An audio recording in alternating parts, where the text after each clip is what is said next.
Okay, welcome everyone to WPL's virtual cooking class, Intro to Meat Substitutes with Colin McCullough. Since Colin went vegan in 1995, he has been finding new ways to make healthy eating convenient and delicious, especially while raising two boys with healthy appetites. Colin teaches private and public cooking classes throughout New England, sharing his experience and recipes with people who want to incorporate more whole food, plant-based meals for health, compassion, and the environment.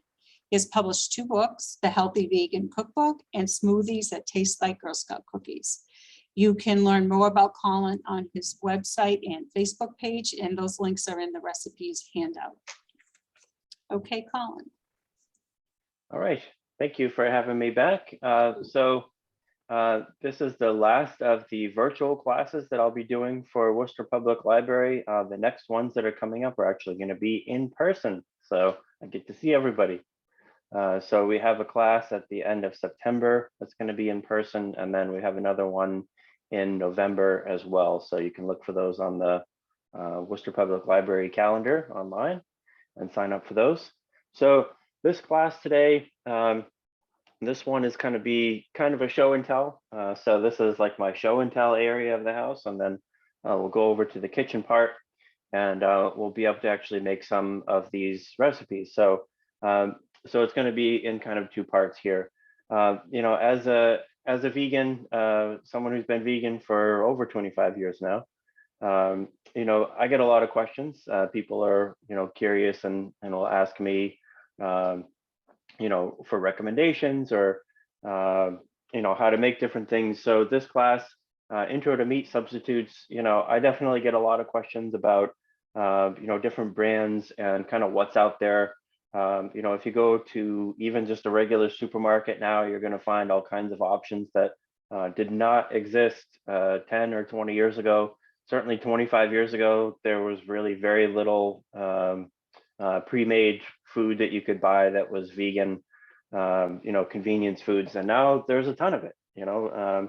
In the regular supermarket that I shop at, they have a whole freezer section that's just dedicated to all of the different meat substitutes, fake meat, you know, whatever you want to call it. You know, one thing I kind of want to start out with is people will ask me as a vegan, you know, why would you, if you don't want to eat meat, why would you want to eat something that tastes like chicken nuggets? And, you know, I didn't become vegan because I didn't like the taste of meat.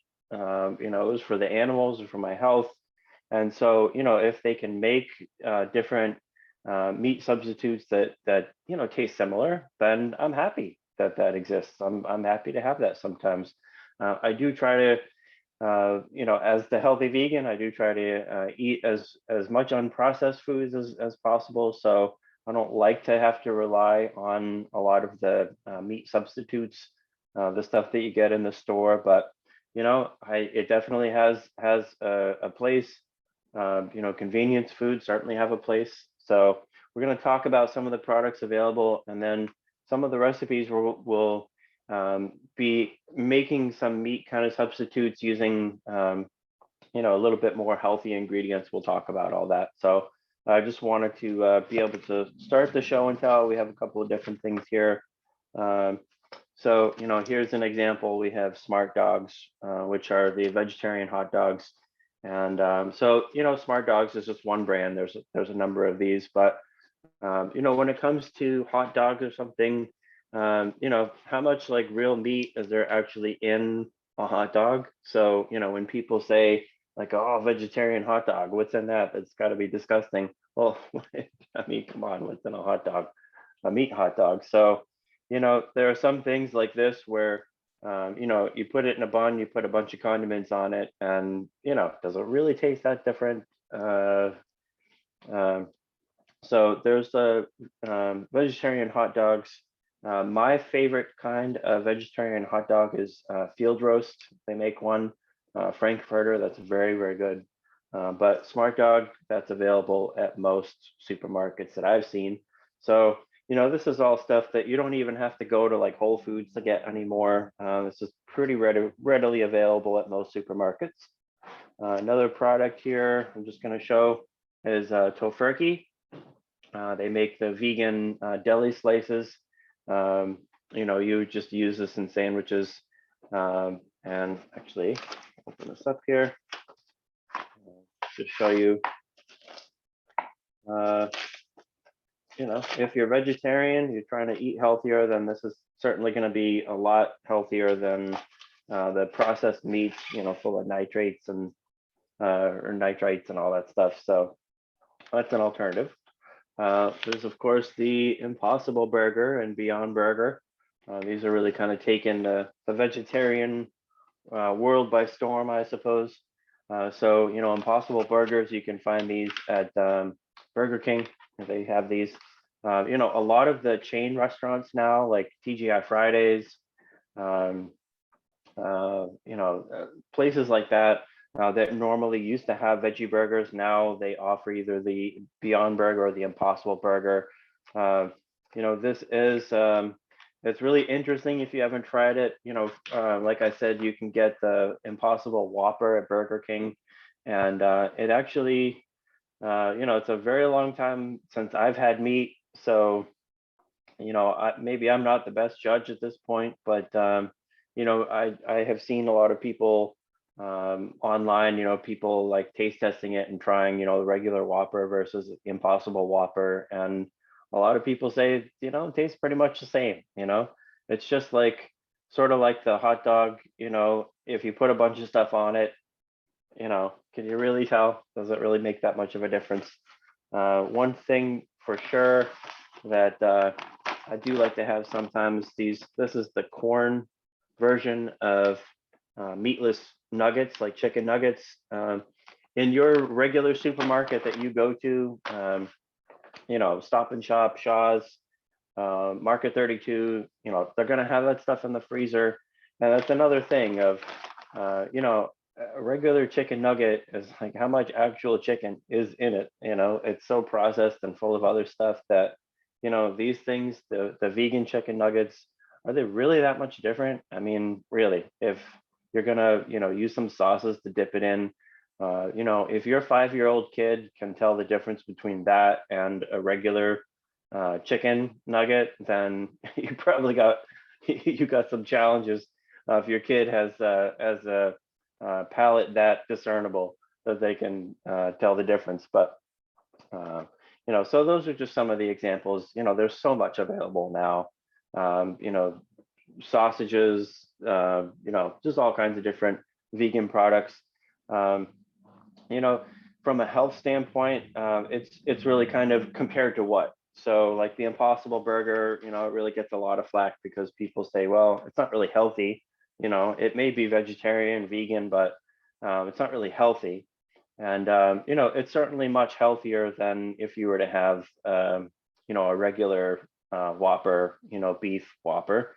But it's a processed product, of course, just like the chicken nuggets, it's going to have, or the vegan nuggets, it's definitely going to have oil, fat, there's going to be salt in it. And so, is this health food? No. But, if you want a really healthy burger, then you can have a black bean burger. There's all kinds of different recipes using healthy whole food ingredients. And, if it's really very, very difficult to make something that tastes like this out of healthy whole food ingredients. So, it's not going to be as healthy. But we're gonna do some alternatives to that. So I'm just going to show you a few examples here. Of course, we have tofu, been around forever. Tofu, there's lots of different ways to cook it. Here, this is the Super Firm, the soya brand. In your supermarket, there's probably going to be in the produce section in the refrigerator, there's going to be different kinds of tofu. I always buy the extra firm. I usually skip all the other stuff. I don't usually get like the stuff that's been cubed already and seasoned. I just make it, do it myself. Actually making tofu yourself is a fun challenge, but there's a lot of work to it. This is only a couple of bucks, and it's a very healthy source of protein. So there's the tofu, and we're gonna show a recipe with that. There's also tempeh. This is Light Life. So tempeh is another form of soy. And I can show you, this is kind of the texture of it here. So I'm going to make a recipe with it. So this uses more whole soybeans that have been mashed and then fermented. It really is not so much used in place of tempeh. It's kind of got its own kind of unique texture and flavor. So, but again, this is a healthy meat substitute to cook with. People will slice this and marinate it in liquid smoke and some salt, and really kind of give it a salty, smoky, kind of a bacon kind of flavor to it. So either one of these don't really have a very strong taste. It's really what you marinate and season it with, right? So there are a couple of things there. Also, the third thing that I wanted to mention is vital wheat gluten or seitan. People will refer to it that way. Vital wheat gluten is the gluten part of wheat that's been washed out. The starch is removed from the wheat, and it's been washed out. And so if you are gluten, if you're a celiac, or if you don't want to have gluten, if you're allergic to gluten, then seitan or vital wheat gluten is like your worst nightmare, because it's just like pure gluten. So there are some alternatives to that if you do some research online. I'm really not going to get into it here, because the process of making something gluten-free and wanting to use gluten flour, there are alternatives to it, but it's definitely more complicated. So I'm not going to go into it here, just you can look it up. All right, so does anybody have any questions before we move on from the show and tell portion to actually making some recipes? Actually, I can. So, there's a couple of comments. Philomena says she's tried a few vegan burgers and nuggets, and they are wonderful from local Market Basket. No sacrifice of flavor, in my experience. And then someone else mentioned, in my opinion, nothing is as good as Colin's stuff, but Sweet Earth makes a plant-based ginger scallion sausage. That's yummy. And then someone wants to know, what is Sweet Earth, a restaurant, or where is it? Sweet Earth is a brand. Okay, So thank you. it's a brand of different meat substitutes. And the supermarket that I go, it's just a regular supermarket, it's not the health food store. They have that as well. So it's getting easier to find these things as there's really more of a demand for it, right? So let's see. I'm going to go ahead and pull over some of the ingredients for the first recipe here. So this recipe, this is really just an example of what you can do with tempeh, which we have the block here, right? So tempeh, like I said, by itself, it doesn't have a very strong flavor. When I first brought it home, I just cubed it and put it into a stir fry. And because it is a fermented soy product, then it does have a little bit of a sourness to it. If it's cubed in a stir fry, then yeah, I would definitely use tofu over that if you're going to make a stir fry. Maybe you don't mind that taste of it. That's fine. You can steam it or cook it, and that does kind of take away some of the sourness to it. The recipe that I like to use it in, this one is going to be a larb salad. So this is a Thai recipe. It's common as a street food, and but we're going to do this. Usually it's a meat salad, but we're going to make kind of the healthy version of that. So for this one, I'm going to pull out the food processor.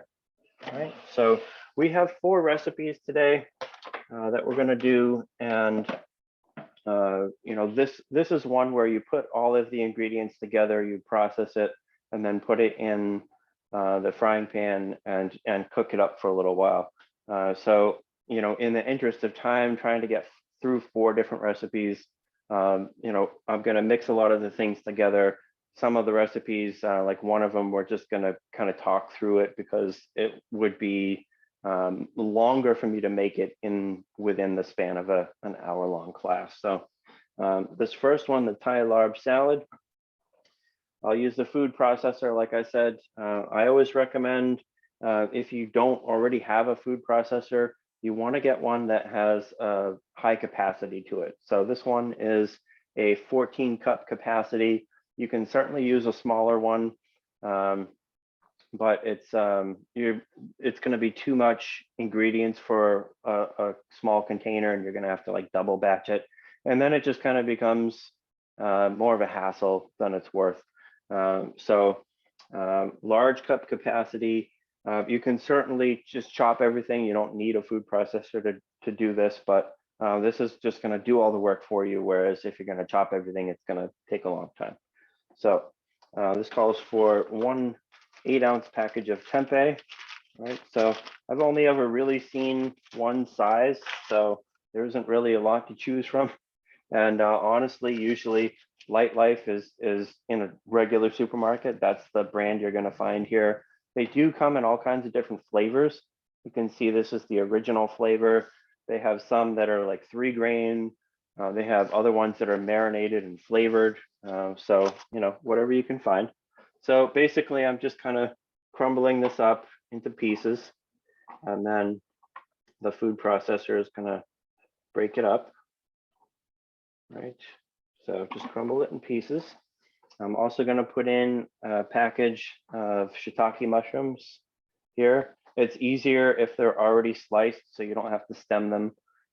So that's what I do, especially with shiitake mushrooms.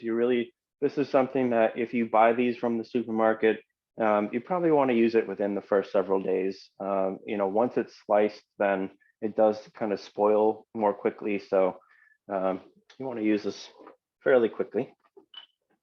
So there's the mushrooms put in. So this doesn't really have a taste of mushrooms. So if you really don't like mushrooms, then this is a recipe where you can really just add it in, kind of sneak it in. You get all those great health benefits of the mushrooms, but it really doesn't taste at all like mushrooms once it's cooked. So it just kind of helps to give it some light, kind of spongy consistency to it a little bit. So also going to put in a medium shallot here. So shallot is, in taste, it's sort of like a cross between a garlic and onion. It's a very mild form of onion here. So I'll just kind of rough chop that. Really going to let the food processor do most of the work here. I did already chop up 2 scallions. Scallions in a food processor with other things, it's really better to, you know, chop it pretty well first, because it's not, for whatever reason, at least with mine anyway, it kind of has a harder time breaking it down. So I did some of the work for it. All right, we have also the juice of 2 limes. I'm going to save that. I want to save the liquid ingredients until after so I can mix it in. Let's see, I'm going to put in, this is half a stalk of lemongrass, right? So if you have the lemongrass in the tube, then you can just use that. But I like to use the stalks, and I keep them in the freezer. They last a really long time in the freezer, right? So any Thai recipe, you're probably going to find lemongrass called for somewhere in there. Also, there's going to be some herbs I put in. There's some basil, so 1/4 cup. In my case, I love the taste of these herbs, so that's probably more than 1/4 cup, but I'll throw it in. So there's some fresh basil in there. And then also I have 1/4 cup of fresh mint here. I just planted a couple of mint plants on the side of my house, and it really is, if you haven't grown mint before, it really is like a weed. It just sends its runners out, and it just expands quickly. So I picked all that mint earlier. It's probably already replaced itself and grown back because it just grows so fast. And then you also have some cilantro as well, 1/4 cup of cilantro. So I'll add that in, and then you can go ahead and run the food processor, and then I will mix in all of the liquid ingredients to that. So I'm just gonna let this run for a minute. If you have any questions or comments, go ahead and throw them in the chat, and we can look those over. It's just gonna take a minute to pulse everything together here.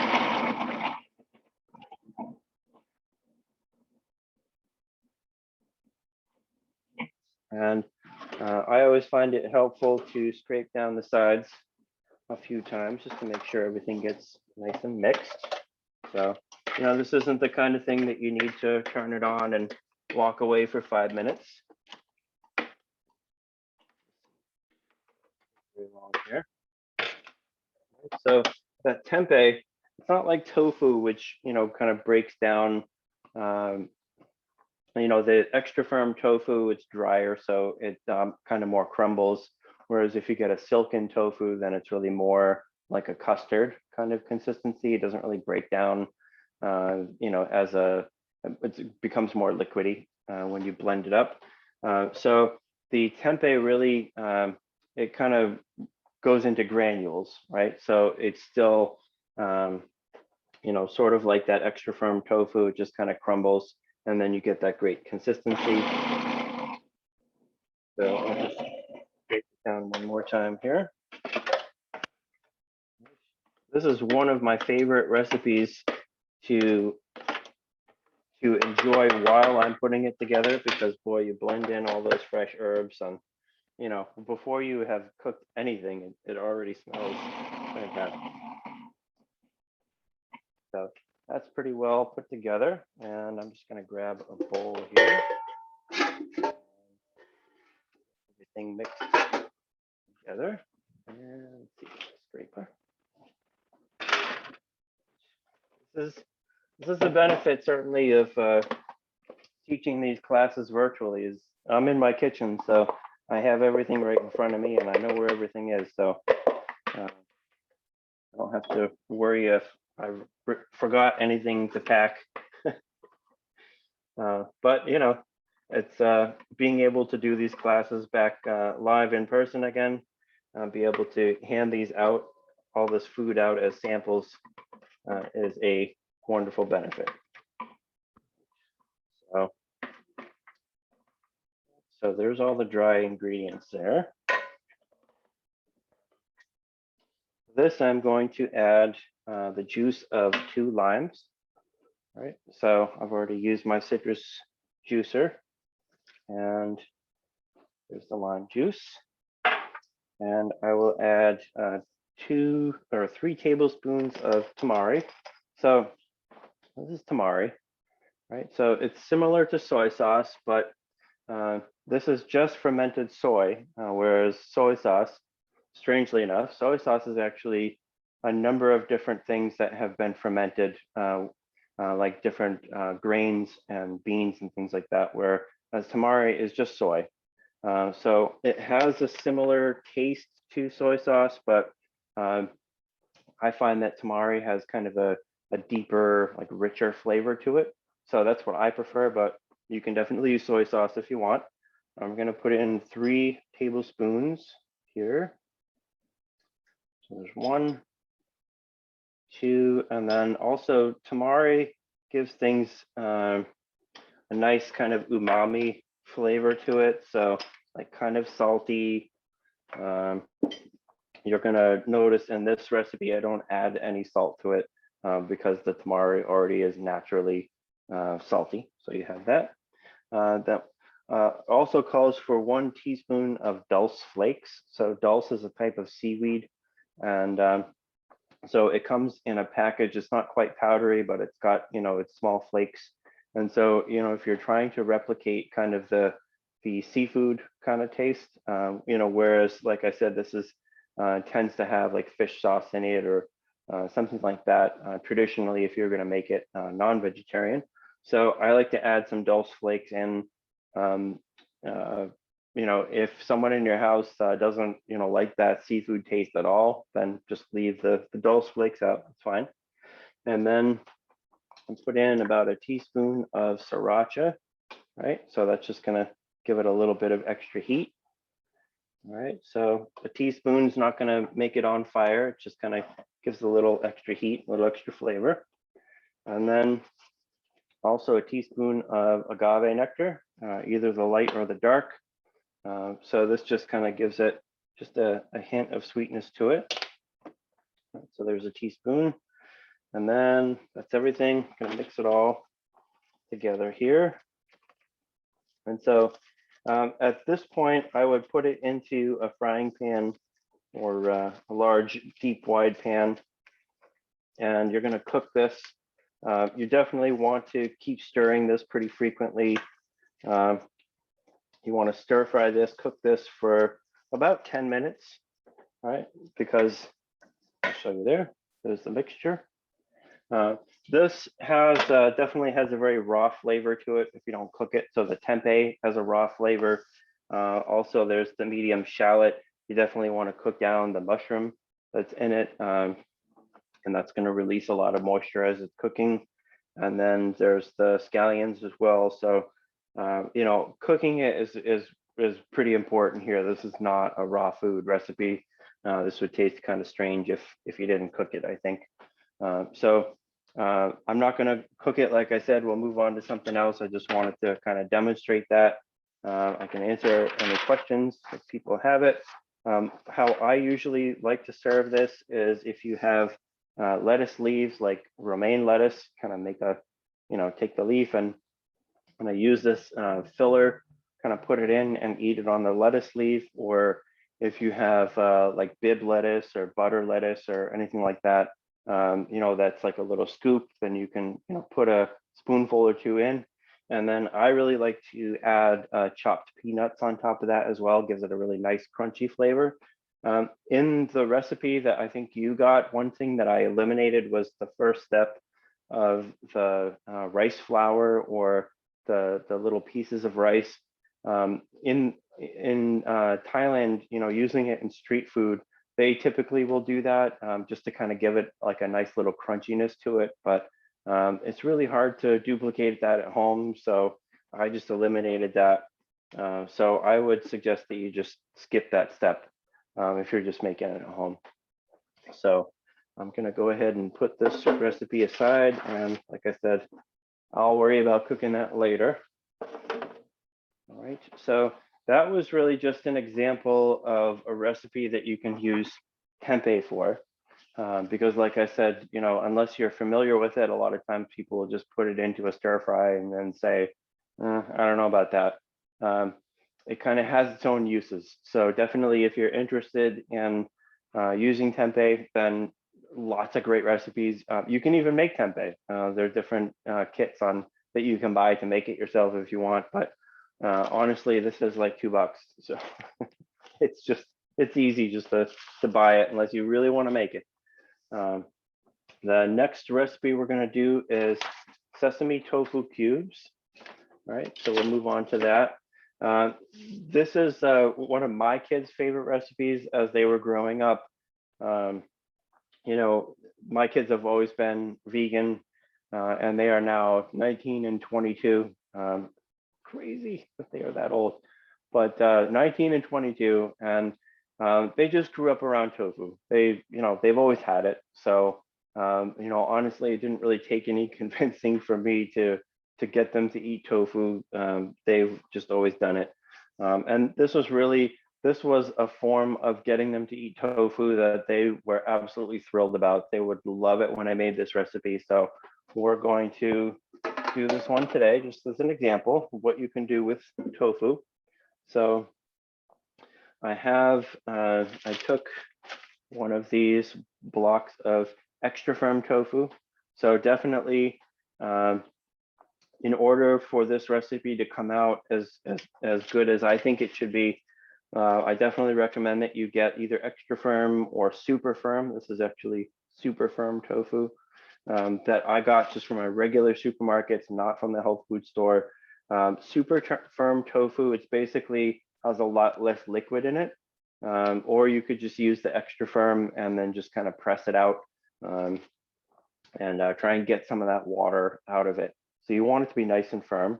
And so I cut it into these cubes here. So like 1/2-inch cubes, 1-inch cubes. It's up to you how big you want them to be. All right, so actually I'm gonna put that back in the bowl for a minute because I wanna put my liquid ingredients together first before I put the tofu in and coat it here. So just get back in the bowl here. So a couple of ingredients here you might not be used to seeing. There's nutritional yeast. So you can see here, nutritional yeast, if you haven't been to my classes before, if you never heard of this, nutritional yeast is an inactive yeast. So it's not at all like brewer's yeast. It's nothing like that. So it basically comes in flake form, or small flakes like you could see here. It usually has been more of a health food store kind of ingredient, but now regular stores are carrying it. The regular supermarket, again, that I go to, they have it. Trader Joe's has it. So it gives things kind of a nutty, sort of cheesy flavor to it. So a lot of vegans and vegetarians use it in like cheesy sauces and things like that. In this recipe, we're going to put in about 2 tablespoons here. So this one, I long since stopped measuring because I have made this so many times over the years. We're going to put in 2 teaspoons of toasted sesame oil. All right. So if you have ever looked at my cookbook, the Healthy Vegan Cookbook, I really don't use oil very much at all in the recipes. There's only a few, and toasted sesame oil just has its own kind of flavor to it. So I'm really just using it mostly for flavor here. All right, so put in about 2 teaspoons of the toasted sesame oil. And I'm going to put in about 3 tablespoons of the tamari. All right, so again, this gives it a nice salty taste. Right, and then I'll put in about a teaspoon of maple syrup. Let's see, just right here. This is definitely optional. You don't have to add any sweetener to it, but I like just a little bit of sweetness to it there. And then now I'm going to mix that up together, and I'll just get a little spatula here. Right, so I put that in the bottom of the bowl, mix everything together. You can see here. This one, I'm probably going to add a little bit more nutritional yeast because the way that I just made that is a little too liquidy. I want it to be a kind of a thicker liquid so that it really coats the tofu and sticks to the tofu as much as possible. So you can see it's still liquidy, but it's thicker. So then I add the tofu into the bowl, and I really just want to get that tofu nice and coated here.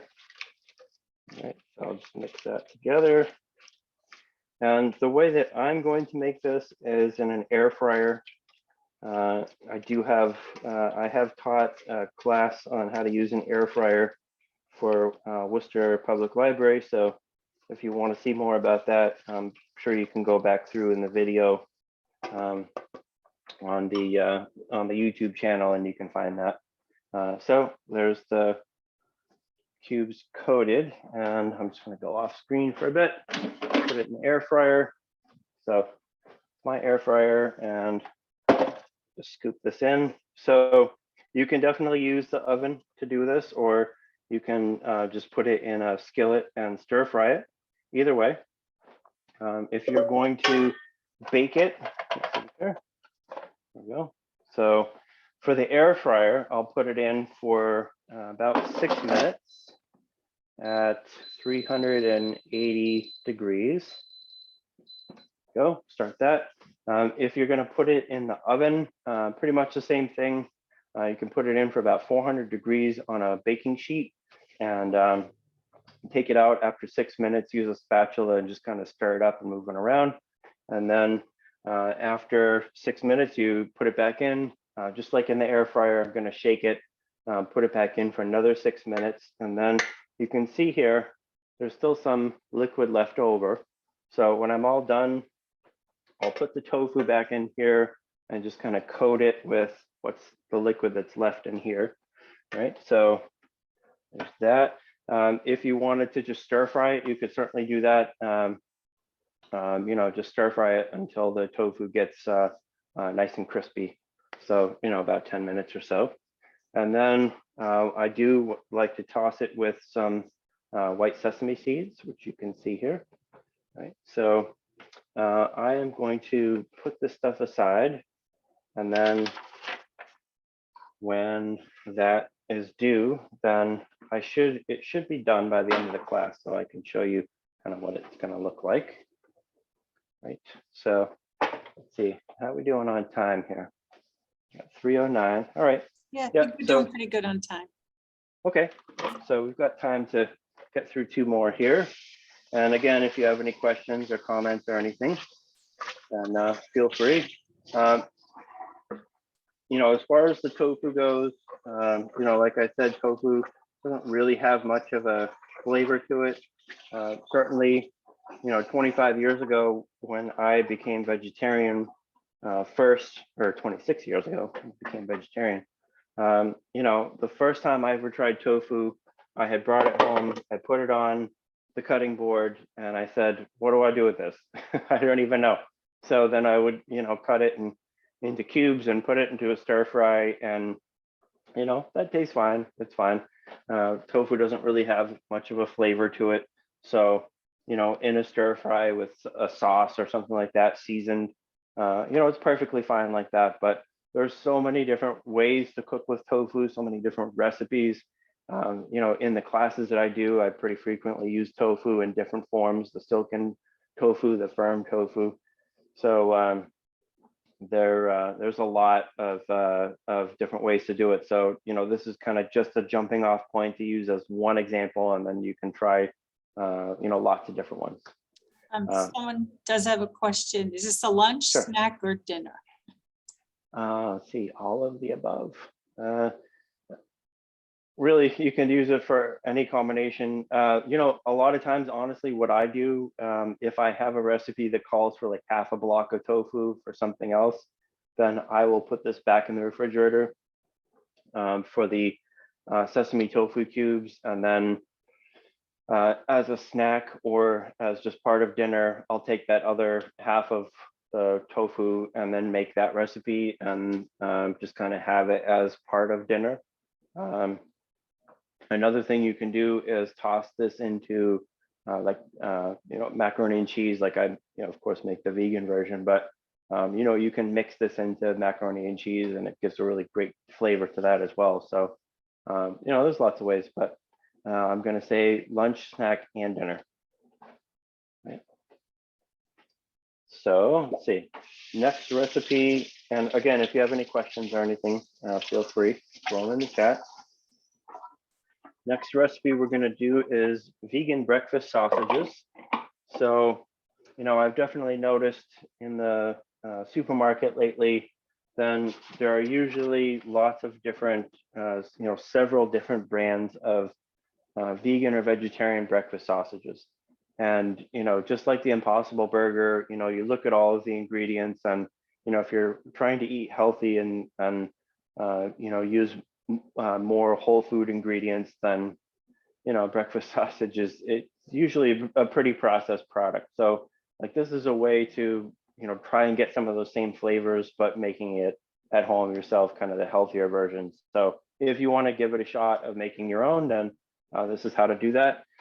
This one is sort of a combination of 2 different meat substitutes. So I'm going to use tempeh in this recipe, and I'm also going to use some vital wheat gluten that really gives it a nice kind of a spongy, kind of chewy, I shouldn't say spongy, that's not very appetizing, but kind of a chewy consistency to it, so that it's a little bit more similar to meat, right? So this one, we're going to use the food processor again for this. So this one calls for 1 package of tempeh. So already. So same thing here. I'm just going to kind of crumble it up, you know, break it into pieces, and then the food processor is going to do the rest here. And like I said, you know, you can buy ones that are flavored if you wanted to try that, but this one is the one that I got is not flavored.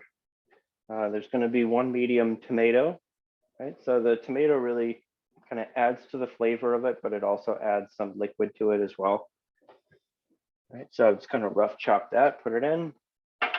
And then there's the shallot, the 1 medium shallot. So I'm just going to chop that into some smaller pieces.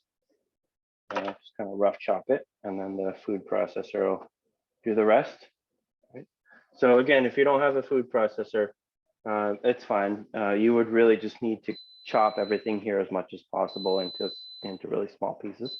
And that is telling me that the tofu is ready to be shaken. All right, so you can see here, still looks about the same. I'm just kind of shaking it up so that it really cooks as evenly as possible. So for the air fryer, I'll put that in for, see, another 6 minutes, and then put it at, like, say 390 and start that. So like I said, if you're doing it in the oven, just take it out, use a spatula, move it around so that it really cooks all sides evenly as much as possible, and then put it back in. So I did the shallot. This is where it might be helpful for you to add a little bit of oil, like vegetable oil. So I have some if I need it.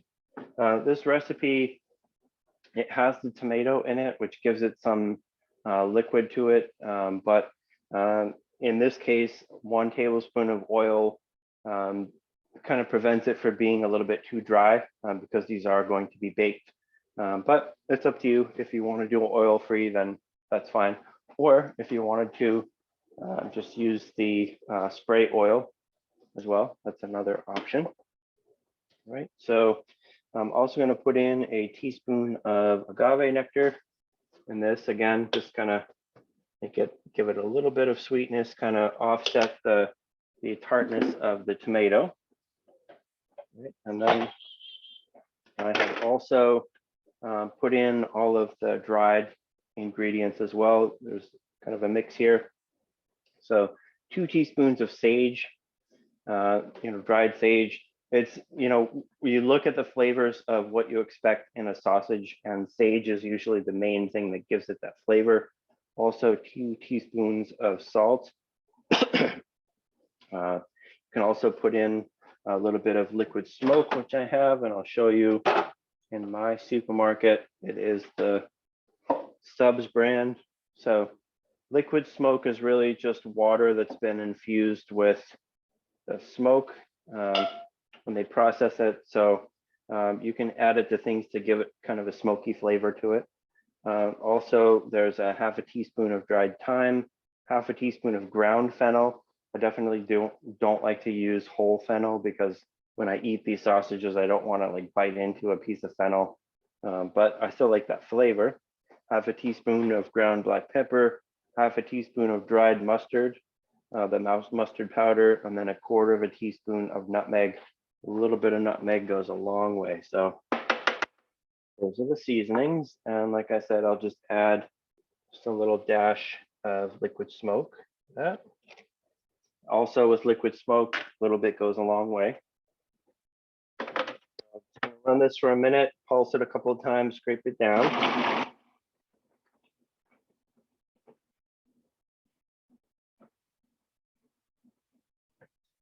Stop it and scrape the sides down.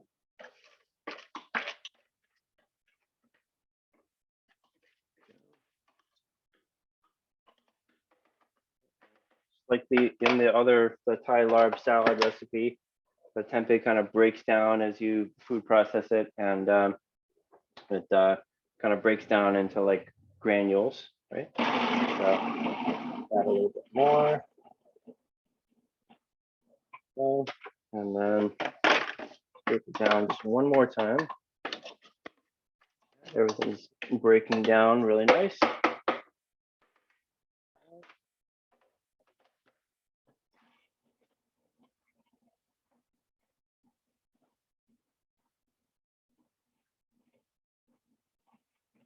And I'm gonna take a bowl, mixing bowl here. And I'll scrape everything into the bowl. And then we'll add the wheat gluten. So if you have ever tried making tempeh before, tempeh is for vegetarians and vegans, you probably know what it is already, but tempeh is it's a vegan meat substitute. You use the wheat gluten, and then you can either bake it or boil it, and you add some seasonings to it, and that kind of flavors it a bit. And so pure seitan, like if you make it just like that, if you don't add anything to it, then it's pretty chewy, right? It's a little bit, for me, it's a little bit too chewy. I like it to be like it's almost like kind of tough, a little bit elasticy. So I don't really like making pure seitan. I like to, if I'm going to use wheat gluten, I usually like to cut it with something else. So like in this recipe, I'm using the tempeh and all the flavorings, and then I put in half a cup of wheat gluten. So, people, excuse me, people will always ask, what's the substitute for using vital wheat gluten if you're gluten-free? And like I said, there are ways to do it. It's a hard question to answer because there's really no one-to-one thing that you can substitute with it that I know of. But there are some specialty ingredients where they use like tapioca starch and psyllium husks and things like that to try to replicate the kind of consistency that this adds to it. But then you have to bake it. You can't steam it or do anything else. So definitely read up on that. I don't want to get into it here, but half a cup of wheat gluten. You could also use chickpea flour for this if you want to, because this is not, I'm adding some wheat gluten to it. The whole thing is not like wheat gluten based. So you could just use chickpea flour if you want. All right, so I mixed all that together. And this is where you just do it by hand. Mix it together by hand here. And there are the tofu cubes. So I'll get over to those in a minute. So like I said, just kind of use your hands, get it mixed up here. And you can see, especially with the wheat gluten in it, now it has become a little bit sticky, right? So it'll work really well to be able to form it into patties. And so in this one, I am going to add a tablespoon or so of oil just to be able to make sure that it doesn't come out quite so dry. But like I said, totally optional. If you don't want to use the oil, you don't need to. Or you can just save it for like using the spray to kind of coat the outside when you make it. All right, so that's the mixture here. You can see there's some of the tomato, and that's fine. All right, so basically with this, what I'm going to do is take a bit, like about that much, right? I'm just going to flatten it out, take it into a disc, right? And then this is going to be something that I would normally use the air fryer to bake it. You can use the spray oil if you want and just kind of spray the outside of this. You can put it in the air fryer, you can bake it, you can stir fry it, whichever way you want to do. If you're trying to stay away from using that much oil, then you can use the air fryer. You can put it on a little piece of parchment paper and bake it in the air fryer or bake it on a cooking sheet, something like that. If you wanted to bake it in the oven, you could just put it, a whole bunch of these on a baking sheet and then cook them for about 10 minutes or so, flip them over to the other side and then bake the other side. And then you have these delicious breakfast sausage patties. Okay. So you have those. And like I said, I'll just save those for later. I'll go ahead and cook those later. It's not going to be done in time for when class is over here. All right, and let me just run over and show you the tofu cubes. those are all done. Go, air fryer. So you can see it's kind of become a darker color, right? So I will put those in a bowl. Actually, I'll put those back in the mixing bowl, right? And then just coat it with the rest of the sauce that was in there originally here. Just kind of mix that together so it really gets all of the sauce from the bowl, right? And then put it in a serving bowl. This is usually good for, I'd say, 2 people. Not that I'm not tempted to eat the whole thing myself sometimes, but then I get in real trouble if I do that. So let me find a little thing of sesame seeds. There we go.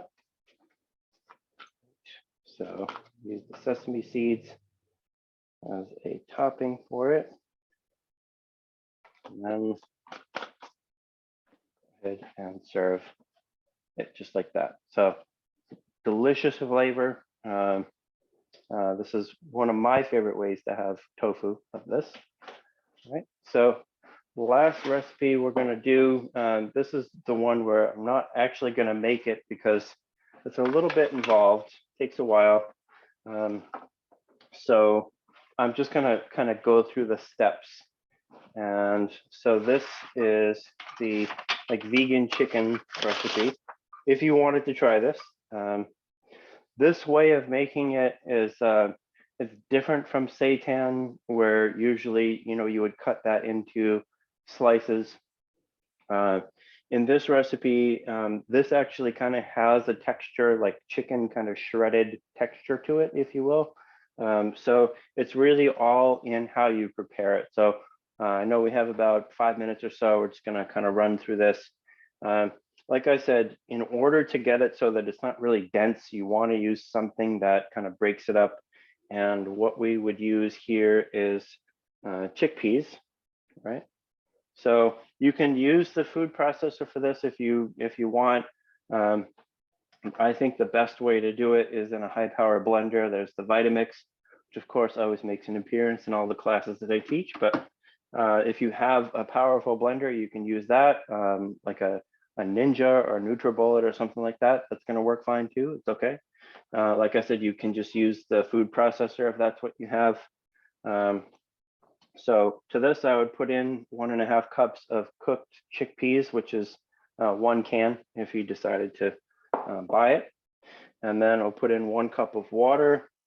And let's see, I like to use a tablespoon of this. This is the Better Than Bouillon brand. This is the vegetarian no chicken flavoring. So it has a similar taste to chicken bouillon. So if you have this is like a paste kind of consistency to it. You can see that. This is the brand that I like to use. I like the flavor of it. If you have that a different brand like the powdered or cubed or something, you can use that too. It's fine.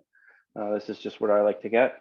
So Better Than Bouillon, they have some that are vegetarian and some that are not. So if you're vegetarian, you definitely want to make sure that it is the no chicken base instead of the regular chicken one. All right, I'm going to put in 2 tablespoons of the nutritional yeast here as well. So that gives it kind of a, not so much of the cheesy flavor, just gives it a little bit of a sourness to it. Also going to put in 2 tablespoons of tahini. So this is going to be, this kind of recipe, it has to have some source of fat to it. So I like to use tahini, which is ground sesame seed paste. Doesn't really have much of a strong flavor to it. So it's not going to affect the taste. It's really just kind of gives it a couple of tablespoons of fat, really helps the consistency of this. All right, I'm also going to put in a tablespoon of the apple cider vinegar, which I'll pull out here. This is a brag, that's what I usually like to use.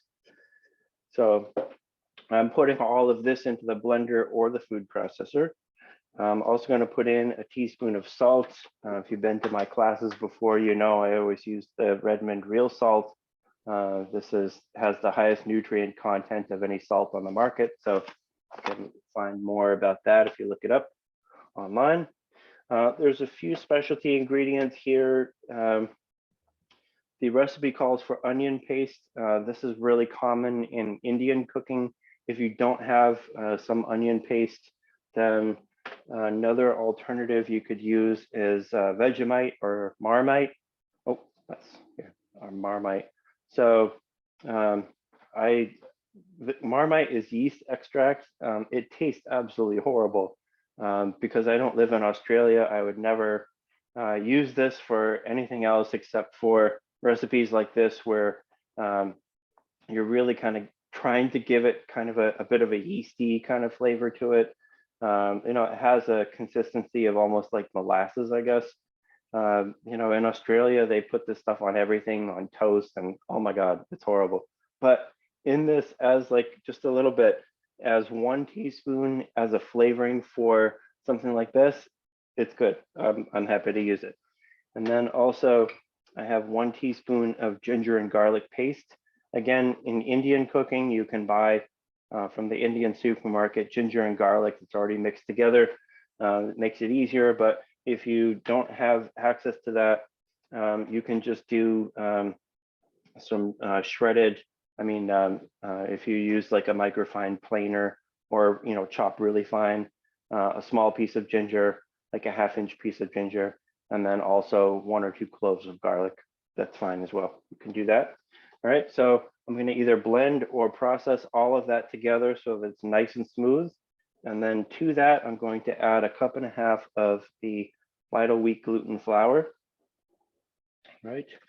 And what you do with it makes all of the difference here in this recipe. To get that kind of a consistency where like you pick it off and it kind of shreds off, you really need to work with this. So the easiest way, if you have a stand mixer, you know, like a KitchenAid stand mixer, you could use the dough hook here. And you're basically trying to use this for about 10 minutes, right? You're trying to work that dough. If you just make this and then you cook it as it is, it's not going to have that kind of shredded consistency to it. The other alternative is if you have a dough attachment for your food processor, if you have that, then you can just do that for about 5 minutes, and that's going to, it basically just works it and works it until those strands in like the wheat gluten, it's going to stretch it out so that you have these long strands. The other alternative is if you don't have either of those, you can just put it in a large mixing bowl. It's just going to be mixing it, kneading it for at least 10 minutes. Whereas, you know, let the machines do the work for you if you have them. All right, so you're going to knead it for about 10 minutes. And then at that point, you would take it out, that big dough ball, let it rest for about 15 minutes before you do anything to it. Very important, just let it rest for a while. And then you'd split it in half into 2 parts, take each one, and usually what I'll do is put it in a piece of parchment paper, right? And then just kind of form it into a small loaf size, and then just wrap it up in the parchment paper. And that one, you're going to steam it. I put it into electric pressure cooker and just pressure cook it for about 1.5 hours. And steaming it is really going to, it's going to absorb so much of the liquid, and it's going to cook it that way. So that's how I recommend doing it. If you don't have a pressure cooker, that's fine. You can just, you know, use a big steamer pot or something like that, and just keep adding water to it. If you have a steamer, you probably do it for about 2 hours to cook it. So again, you know, it's a bit more involved. There's definitely a lot of steps to the process. Everything here on how to do it is in the recipe that I gave you. I know we just kind of went through it real quickly, but if you are trying to make your own version of like vegan chicken at home, and you're trying to, you know, control the healthy ingredients that you put in it, and you don't want something that's, you know, full of all of these ingredients, you don't know what it is, then there's a recipe you can try it. All right, so I know we're right at the 3:30 mark here a little bit. So I do want to open it up to questions before we're all done. I did see there's the question, can you steam the breakfast patty you made? I don't see why not. I suppose you could. Yeah. If you want it to be, I mean, the reason that I do it in the air fryer is because I want it to be, you know, nice and crispy like you would expect with a breakfast sausage. But, you know, you could definitely try steaming it. I've never tried that, but it should work. All right. So anybody else have any other questions or comments before we wrap things up?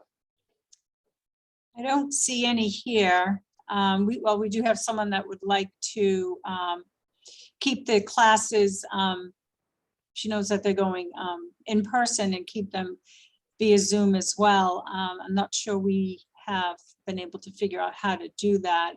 We can certainly think about possibly doing something through Facebook Live or something like that. So we'll have to consider it. We will consider your idea. Thank you for sharing that. And yeah, that's a great suggestion. And also, let's see, oh, the air fryer is the same as air fryer oven? Somebody is asking? Yes. Okay. Yep. Great. Yep. Well, thank you everyone for joining us today. And I've posted a link to the online survey in the chat. And hopefully everyone can share their feedback. And yeah, everyone's saying thank you.